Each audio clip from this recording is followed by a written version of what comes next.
Natutulog. Hmm. Ba't na ganyan ka, bro? Tragis na yan. Ang hirap pala mag-sims nito. Naubos yung kuko namin yung kuko ko. Wala nang kuko.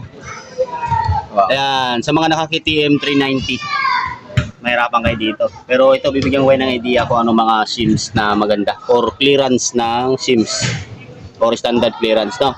So, unahin natin sa intake. So, dapat ang intake ay hindi siya bababa sa 0.08 mm hanggang 0.13 mm intake, no? Pagdating naman sa exhaust, kailangan 0.13 hanggang 0.17 lang itong dalawang exhaust na to. Okay, para hindi kayo magkamali.